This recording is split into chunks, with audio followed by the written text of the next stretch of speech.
શિવ પાર્થિવલિંગસ્ય મહિમા પ્રોચ્યતે મયા. હું તમને પાર્થિવ શિવલિંગનો મહિમા કહું, તમે સાવધાન થઈને સાંભળજો. ચારેય યુગમાં અલગ અલગ શિવલિંગનું મહત્વ છે. સતયુગમાં, ત્રેતામાં, દ્વાપરમાં અને કલીમાં આ બધામાં અલગ અલગ શિવલિંગો હતા. તો એના માટે ભગવાન વ્યાસ લખે, કૃતે રત્નમયમ લિંગમ ત્રેતાયામ હેમ સંભવમ.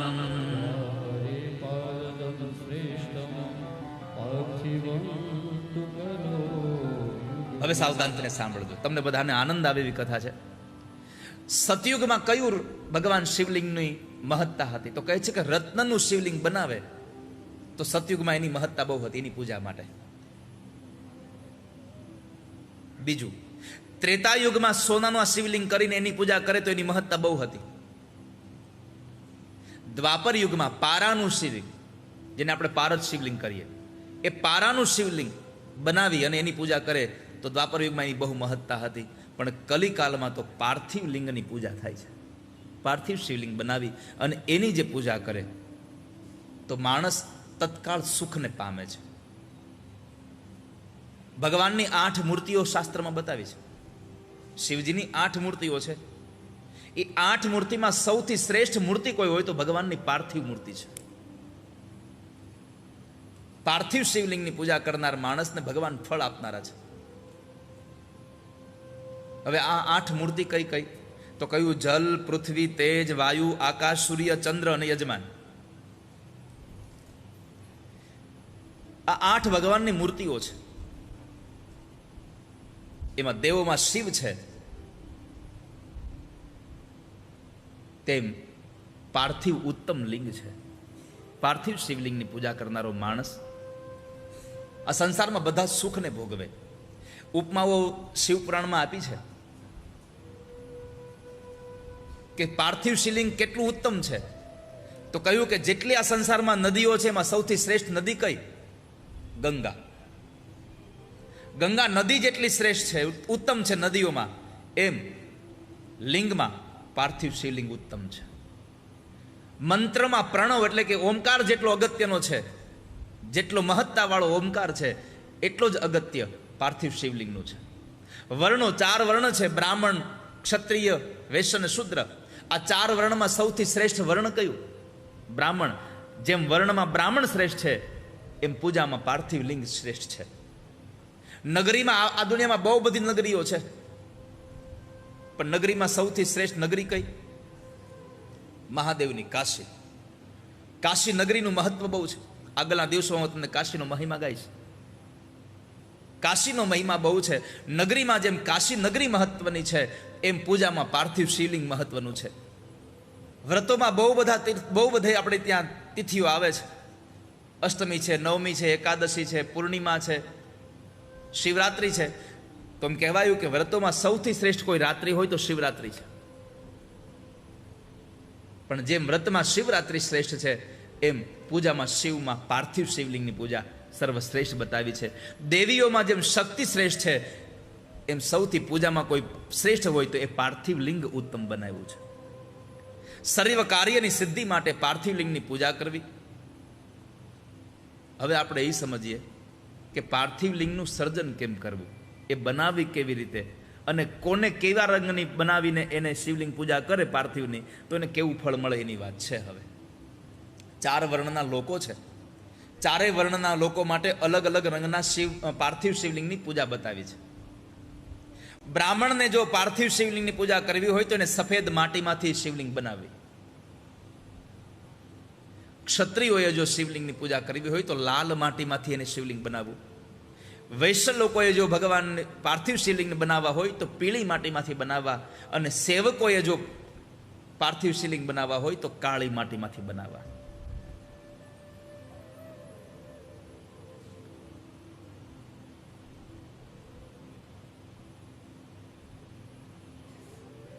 અહીં આપણને બતાવ્યું કે 4 વર્ણના લોકોને અલગ અલગ રંગના શિવલિંગ આપ્યા છે. અલગ અલગ રંગની માટીમાંથી શિવલિંગ બનાવવાના કીધા છે. કારણ આ દુનિયામાં કોઈ પણ કાર્ય કરો એ કાર્યની પાછળ એનો ફળનો હેતુ હોય ને હોય જ. એટલે અહીંયા સૌને પોતાના સિદ્ધિ પ્રાપ્તિ માટે ભગવાન મહાદેવની પાર્થિવ શિવલિંગ બનાવી અને એની પૂજા કરવી. પૂજાનો ક્રમ બતાવ્યો છે શાસ્ત્ર પ્રમાણે. કોઈ ભગવાનની પંચોપચાર પૂજા કરે, કોઈ ષોડશોપચાર પૂજા કરે. જેની પાસે સંપત્તિ અને જેવો સમય, જેવી શ્રદ્ધા.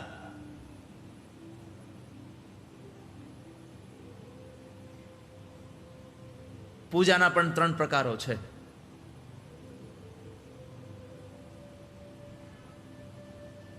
એમાં સૌથી શ્રેષ્ઠ કોઈ 3 પૂજા છે. વિતજા, ભગવાનની સેવા વિતજા પણ કરી શકો તમે. ભગવાનની સેવા તમે તનુજા પણ કરી શકો અને ભગવાનની સેવા તમે માનસી પણ કરી શકો.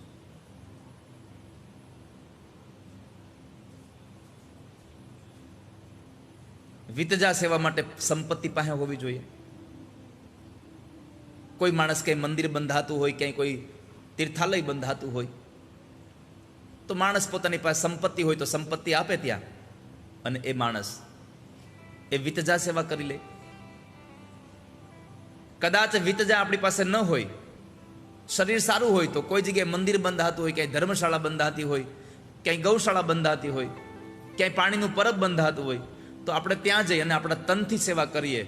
કોઈ માટી અંબાવે, કોઈ ઈંટો અંબાવે, કોઈ પાણી અંબાવે અને કોઈ સેવા થાય તો એ તનુજા સેવા થાય.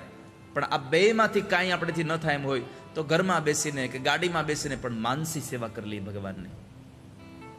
ખર્ચ વગરની સેવા છે માનસી સેવા. 1 રૂપિયાનો ખર્ચ નહીં, અને તોય તમારે જેવી સેવા કરવી એવી કરી શકો તમે. માનસી સેવામાં તમે લાખો રૂપિયાનો ભગવાનને શિંગારે ચડાવી શકો. આપવાનું કાંઈ નહીં, ખાલી માનસી ભાવ ભગવાનને પણ કરવાનો. પણ ઘણા માનસી સેવામાં લોભ કરે, એમાંય ભગવાનને ન આપીએ કે હરખું. એક જણો ભગવાનની સેવા કરવા બેઠો અને ભગવાનને તમે માનસી સેવા કરતો હતો તો પરમાત્માની માનસી સેવામાં તો પછી ગુરુદેવે શીખડાવેલું તારે જે અર્પણ કરવું તે કરજે. તો તમે જુઓ તો ભગવાનને આસન એવા સરસ મજાના આપે, ભગવાનને સોનાના પાત્રોથી સ્નાન કરાવે, ભગવાનને સોનાના પાત્રોમાં જમવાનો પ્રસાદ પીરસે, બધું કરે. એમાં 1 સોનાના પ્યાલાની અંદર ભગવાનને દૂધ આપ્યું, માનસીમાં ધરવાનું કાંઈ નહીં. અને એમાં બરાબરી માનસી સેવામાં ભગવાનને દૂધ અર્પણ કર્યું તો એને માનસી સેવામાં એવો ભાવ થયો કે દૂધમાં ખાંડ વધારે પડી ગઈ. તો ખાંડ કાઢતો એવી ભાવના કરવા ગયો. ભગવાને હાથ પકડ્યો, લોભિયા નાખી નથી, કાઢશો હું એમાંથી. ઘણા લોકો ભગવાનની સેવામાં, ભગવાનની પૂજામાં લોભ કરે. મારી પ્રાર્થના તમને એટલી છે કે બીજી બધી જગ્યાએ લોભ કરજો, પણ પરમાત્માના કાર્યમાં કોઈ લોભ ન કરતા. અને ભગવાનના કાર્યમાં તમે જેટલું ધન સંપત્તિ વાપરશો ને, હું ભરોસા સાથે તમને કહું છું કે તમે જેટલું વાપર્યું છે એના કરતાં સવાયું કરીને પાછું આપવાની તાકાત ભગવાન મહાદેવ ધરાવી રહ્યા છે. ચપટી ભભૂત મેં હે ખજાના કુબેર કા. એક ભભૂત આપો અને તમને કુબેરનો ખજાનો આપી દે. લોભ ન કરવો. પરમાત્માની પૂજા કરી છે, પણ હવે સૌથી મોટી વાત એ છે કે કઈ પૂજા કેવી રીતે કરીએ અને જે પૂજા કરીએ એનું ફળ શું મળે. તમારા બધા આપણો સ્વાર્થ તો હોય ને કે પૂજા કરીએ તો ફળ શું. શિવરાત્રિના 4 પ્રહરની આપણે સેવા કરવા માટે બેસી જઈએ રાત્રે, અને સવારે પૂજા પૂરી થાય તો એ પૂજાનું ફળ શું.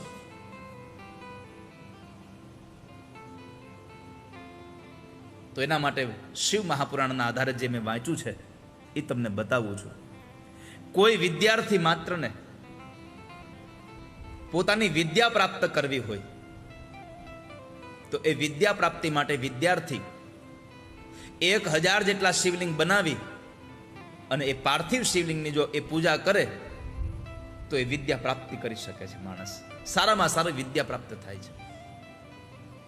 બીજું, ધનની પ્રાપ્તિ જે માણસે કરવી હોય એ માણસે 500 શિવલિંગ બનાવીને ભગવાનની અર્ચા પૂજા કરવી.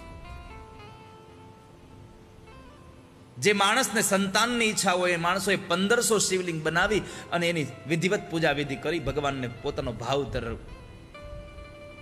કોઈ માણસે વસ્ત્રની પ્રાપ્તિ કરવી હોય, સારા સારા વસ્ત્રો જોઈતા હોય તો 500 શિવલિંગ બનાવીને એની પૂજા કરે તો એને વસ્ત્ર પ્રાપ્ત થાય છે.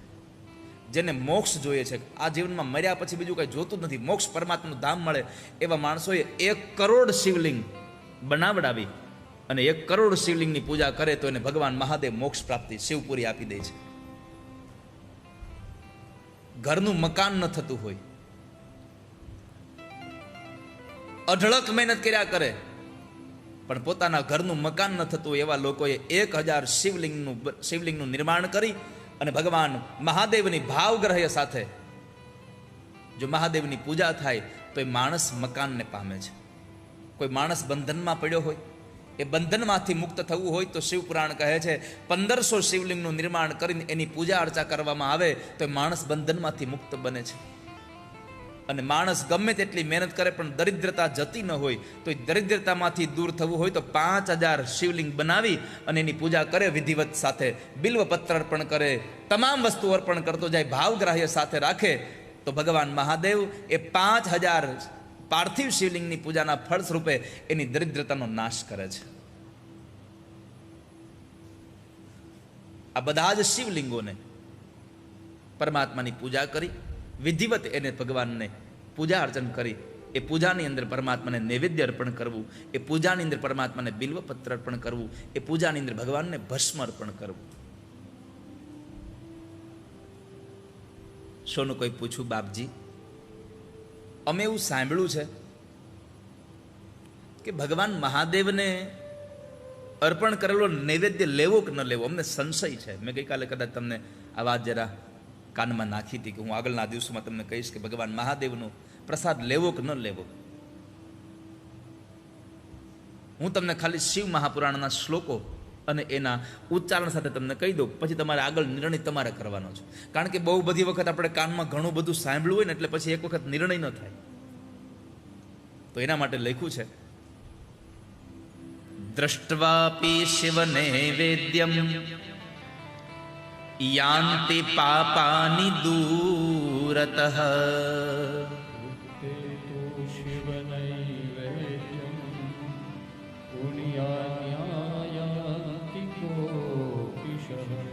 દ્રષ્ટવાપી શિવ નૈવેદ્યમ યાન્તિ પાપાની દૂરતઃ.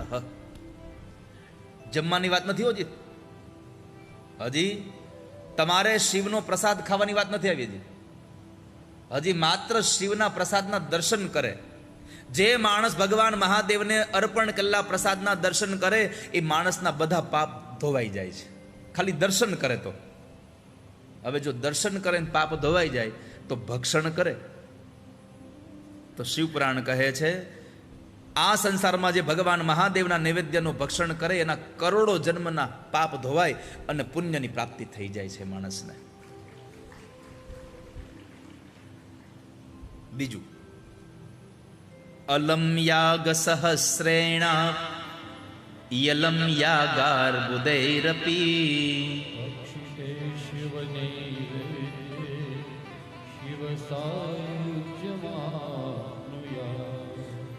હજારો યજ્ઞ કરો. 1000 યજ્ઞની કોણ વાત કરે? શિવ મહાપુરાણ કહે છે અર્બુદ યજ્ઞ કરો. 1000 તો બહુ નાની સંખ્યા છે. અર્બુદ યજ્ઞ કરો અને જે પુણ્ય મળે એ પુણ્ય ખાલી ભગવાન મહાદેવને અર્પણ કરેલા પ્રસાદને ગ્રહણ કરવાથી તમને તરત પ્રાપ્ત થઈ જાય છે. કેટલો શોર્ટકટ બતાવ્યો. એટલે આનો અર્થ એવો ન સમજવો કે યજ્ઞ બંધ કરી દેવા, ખાલી શિવને ધરેલો પ્રસાદ ખાઈ લેવો. ક્યારેક ક્યારેક કોઈ કે યજ્ઞ કર્યો હોય એનો પ્રસાદ આપણે લઈએ, આપણા પાપ ધોવાઈ જાય. ક્યારેક ક્યારેક આપણને પણ ભગવાન મહાદેવ એવી શક્તિ આપે કે આપણે પણ એનો યજ્ઞ કરીએ અને આપણે ત્યાં યજ્ઞમાં થયેલી પૂજામાં કોઈ પ્રસાદ ધર્યો હોય અને સંસારનો કોઈ જીવાત્મા પ્રસાદને ગ્રહ્ય કરીને એના પાપ ધોવાઈ જાય, એનું પુણ્ય આપણને પ્રાપ્ત થાય. આપણે નિમિત્ત બનીએ કોઈના પાપ ધોવાના પ્રસાદ માટે. હું હંમેશા કથાઓમાં કહેતો રહ્યો છું કે વર્ષમાં 2-3 વખત ફરવા જાઓ છો અમારી કાંઈ ના નથી. વર્ષમાં તમે 15-17 વખત તમે હોટલમાં જમવા જાઓ છો, એની અમને કાંઈ ના નથી. પણ અમારી એટલી પ્રાર્થના છે કે બીજું કાંઈ કરો કે ન કરો, વર્ષમાં એક વખત તો એક વખત પણ તમારા ઘરમાં 5 બ્રાહ્મણોને બોલાવી વેદ મંત્રો સાથે તમારા ઘરમાં પૂજા થવી જોઈએ. કોઈ પણ ભગવાનની તમે જેને માનો છો એની પૂજા થવી જોઈએ. વર્ષમાં એક વખત તો તમારા ઘરમાં વેદ મંત્ર ગવાવો જોઈએ. નહીં તો દેવી ભાગવત એમ કહે છે કે જે ઘરમાં વેદ મંત્ર નથી ગવાતો, જે ઘરના કોઈ પણ વ્યક્તિ પતિ પત્ની દાંપત્ય જીવન પ્રારંભ કર્યું હોય અને વેદ મંત્ર ન સાંભળ્યો હોય તો એવાને ત્યાં સંતાન થાય તો એ સંતાન મંદ બુદ્ધિનું જન્મવાની સંભાવના છે. દેવી ભાગવત કહે છે તમારા ઘરમાં મંદ બુદ્ધિનું બાળક થાય તો સમજવું આપણા ઘરમાં બાળકને મંદ બુદ્ધિ થવાનું મૂળ કારણ આપણે છીએ કે આપણા ઘરમાં વેદ મંત્રનું ગાન ન થયું. બની શકે તો વર્ષમાં એક વખત, ઓછામાં ઓછી એકવાર તમારા ઘરમાં 5 બ્રાહ્મણોને બોલાવી વેદ મંત્રો સાથે એક પૂજા કરાવડાવો. ભગવાને સંપત્તિ આપી હોય તો વર્ષમાં 2-5 વખત તમે પૂજા કરાવડાવો. અને કદાચ પરમાત્માએ અતિ કૃપા આપણા ઉપર કરી હોય તો સંપત્તિની હારે આપણને સદમાર્ગ આપ્યો હોય તો તમારા ઘરમાં રોજ ભગવાનની પૂજા કરાવડાવો. નિત્ય ઠાકોરજીની, નિત્ય તમે જેને માનો છો એને એની પૂજા કરાવડાવો તમારા ઘરમાં. અમારા મહેશભાઈ છે, સંતોષભાઈ તમે ખાટી ગયા વેવાઈમાં, છોકરી એવી તમને મળી, કેટલા યજ્ઞો કર્યા હશે એમણે.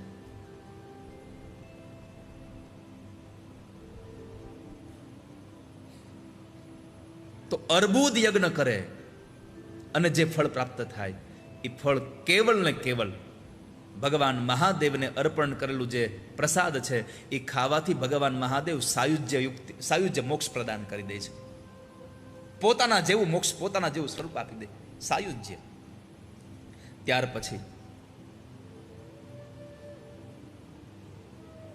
બીજાના ઘરે પૂજા હોય અને એના ઘરેથી આપણા ઘરમાં પ્રસાદ આવે તો શિવ મહાપુરાણ એમ કહે છે કે બીજાના ઘરે પૂજા કર્યા પછી તમારા ઘરે એ પૂજાનો પ્રસાદ આવે તો તમારું ઘર પવિત્ર થઈ જાય છે. જમવાની વાત તો બહુ દૂર છે, તમારું ઘર પવિત્ર થઈ જાય છે.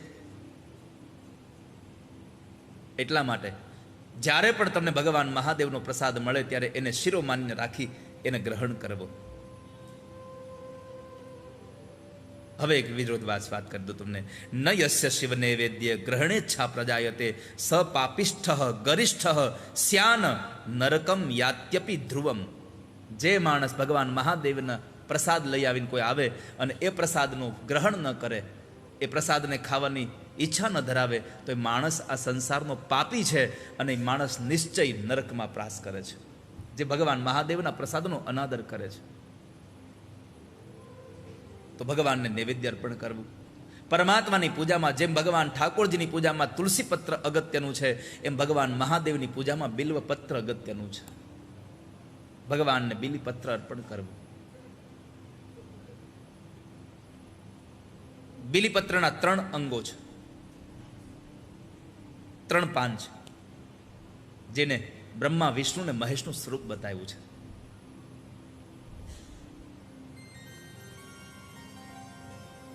બિલીપત્રનો મહિમા કેટલો!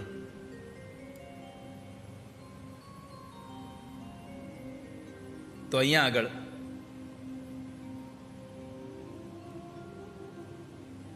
શિવ મહાપુરાણના વિદ્યેશ્વર સંહિતાના 22મા અધ્યાયના 23મા શ્લોકમાં બહુ અગત્યની વાત બતાવી છે. પુણ્યતીર્થાની યાવંતી લોકેશુ પ્રથિતાન્યપી.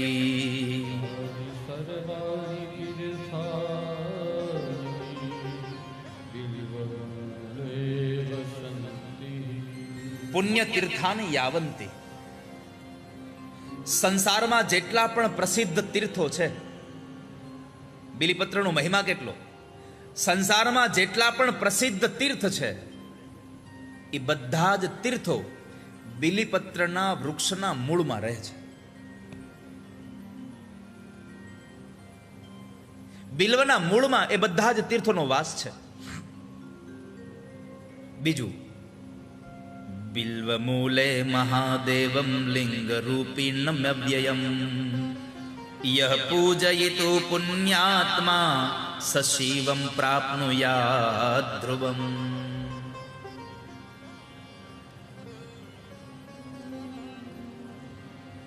જે માણસ બિલીપત્રના વૃક્ષના મૂળની અંદર લિંગરૂપ અવયવ સમજી અને એના મૂળની સેવા કરે, મૂળની પૂજા કરે છે, એ માણસ ભગવાનના શિવલોકને પ્રાપ્ત થઈ જાય છે,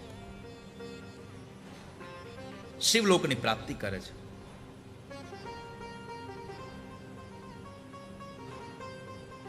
બીજું, બિલ્વમૂલે દીપમાલામ યહ કલ્પયતિ સાદરમ.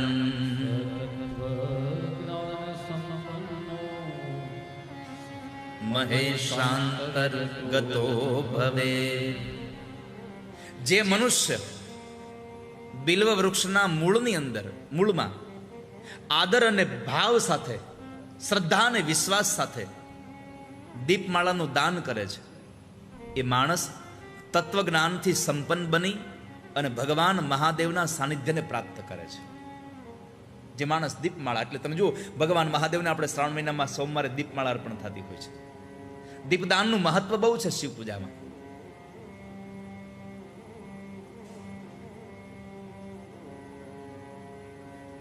બીજું, જે માણસની ઘરે દરિદ્રતા આવી હોય, માણસે શું કરવું? મેં હમણાં તમને કહ્યું હતું પાર્થિવ શિવલિંગની પૂજા, પણ કદાચ તમે પાર્થિવ શિવલિંગની પૂજા ન કરી શકો તો જ્યાં બિલીપત્રનું વૃક્ષ છે, એ બિલીપત્રના વૃક્ષના મૂળની અંદર જઈને તમારે બિલ્વ મૂલે ક્ષીરયુક્તમ અન્નમાજેન સંયુતમ યોદત્યાત શિવભક્તાય સદરિદ્રો ન જાયતે. જે માણસના ઘરમાં દરિદ્રતા હોય, એ માણસે દૂધ અને ઘી વાળું અનાજ ભેગું કરી, અનાજમાં ઘી અને દૂધ ભેગું કરી અને એ બિલીપત્રના વૃક્ષના મૂળમાં જો એને પધરાવવામાં આવે તો એ માણસના જીવનમાંથી દરિદ્રતા દૂર કરવાની શક્તિ ભગવાન મહાદેવ પોતે આપી રહ્યા છે. જેના ઘરમાં દરિદ્રતા આવી છે,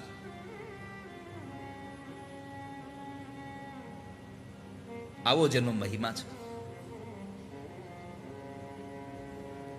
અને એ મહિમા ગાતા જ્યારે તમે બિલીપત્ર ચડાવો ત્યારે બિલ્વાષ્ટકમ આવડતું હોય તો એ ગાતા જવું, પણ બિલીપત્ર ચડાવવું કેમ?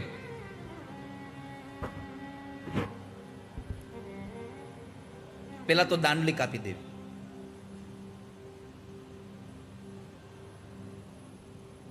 આ બિલીપત્રને તમારા જમણા હાથમાં રાખીને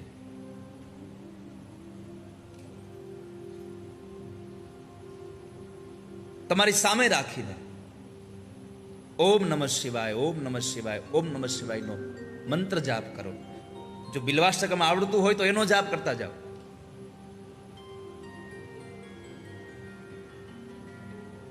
એ બિલ્વાષ્ટકમના એ જાપ સાથે, એ ગાન સાથે આ બિલીપત્રને ભગવાન મહાદેવ પર ઊંધું ચડાવો.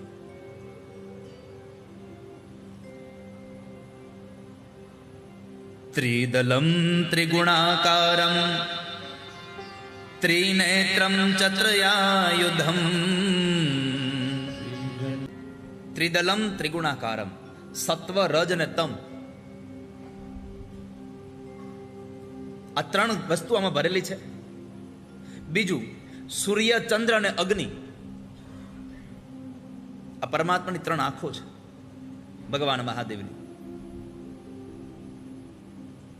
ત્રિનેત્ર સ્વરૂપ, આયુધ ત્રય, ત્રણ જન્મના પાપને નષ્ટ કરનાર એક બિલીપત્ર હું ભગવાન મહાદેવને સમર્પિત કરું છું. એક બિલ્વ શિવાર્પણ. એના પછી કહ્યું ત્રિશાખૈર બિલ્વ પત્રૈશ્ચ યચ્છિદ્રે કોમલે શુભે.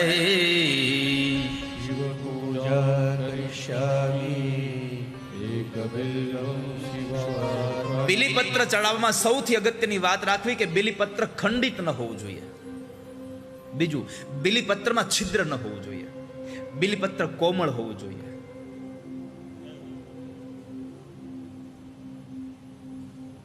આ આ બિલીપત્ર ભગવાનને હું સમર્પિત કરું છું. ત્યાર પછી વાત કરી અખંડ બિલ્વપત્રેણ પૂજિતે નંદિકેશ્વરે શુદ્ધ્યંતિ સર્વ પાપેભ્યો એકબિલ્વં શિવાર્પણમ. અખંડ બિલીપત્રના એ પર્ણથી, એ બિલીપત્રથી જે ભગવાન નંદિકેશ્વરની પૂજા કરે છે એ બધા જ પાપોમાંથી મુક્ત થઈ અને શુદ્ધ પવિત્ર બની જાય છે.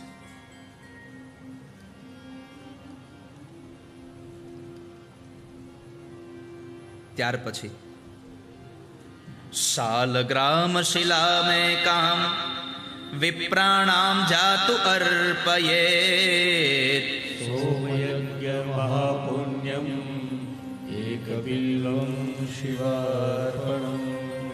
મારા દ્વારા ભગવાન શિવને અર્પણ કરેલું આ બિલ્વપત્ર કદાચિત બ્રાહ્મણોને શાલિગ્રામની શિલાને સમાન અને સોમયજ્ઞના અનુષ્ઠાનની સમાન મહાપુણ્યશાળી થાય. મેં એ બિલીપત્ર ભગવાન મહાદેવને સમર્પિત કરું છું. ત્યાર પછી 5મા શ્લોકમાં બતાવ્યું દંતિકોટિ સહસ્રાણી વાજપેય શતાની ચ કોટિ કન્યા મહાદાનમ એકબિલ્વં શિવાર્પણમ.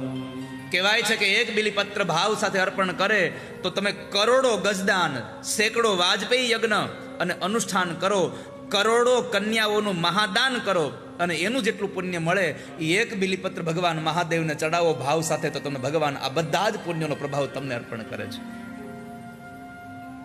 ત્યાર પછી કહ્યું લક્ષ્મ્યાસ્તન નત ઉત્પન્નમ મહાદેવસ્ય ચ પ્રિયમ.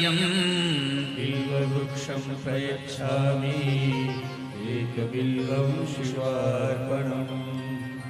ભગવાન વિષ્ણુની પ્રિયા ભગવતી લક્ષ્મી વક્ષસ્થલથી પ્રાદુર્ભૂત અને મહાદેવજીના અત્યંત પ્રિય બિલ્વ વૃક્ષને હું સમર્પિત કરું છું. આ બિલ્વ શિવાર્પણ અમારા બધાનું મંગલ કરે. ત્યાર પછી 7મા શ્લોકમાં સાંભળજો હવે દર્શનમ બિલ્વ વૃક્ષસ્ય સ્પર્શનમ પાપનાશનમ. અઘોર પાપ સંહારમ એકબિલ્વં શિવાર્પણમ. બિલીપત્રના વૃક્ષનું દર્શન કરે, એના કોઈ એને બિલીપત્રના વૃક્ષને અથવા તો બિલ્વપત્રને કોઈ સ્પર્શ કરે તો સ્પર્શ કરવાથી, દર્શન કરવા માત્રથી એના બધા જ પાપોમાંથી મુક્ત કરવાનું ભગવાન મહાદેવ વ્રત રાખીને બેઠા છે. ભગવાન મહાદેવને મુક્ત કરે છે. અને ત્યાર પછી છેલ્લી વાત મેં તમને કહી હતી કે આમાં બ્રહ્મા વિષ્ણુ ને મહેશ છે. તો ક્યાં આગળ બ્રહ્મા વિષ્ણુ મહેશ છે? મૂલતો બ્રહ્મ રૂપાય મધ્યતો વિષ્ણુ રૂપિણે અગ્રતઃ શિવ રૂપાય. એકબિલ્વં શિવાર્પણમ. બિલીપત્રના મૂળમાં ભગવાન બ્રહ્મા છે.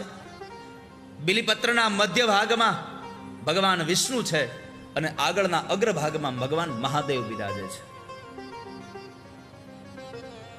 આ ત્રણેય દેવોથી રહેલા ભગવાન એ બિલીપત્રને અમે ભગવાન મહાદેવને સમર્પિત કરીએ છીએ.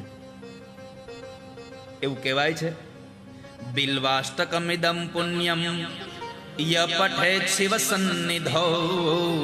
સર્વ પાપ વિનિર્મુક્ત શિવલોકમવાપ્નુયાત.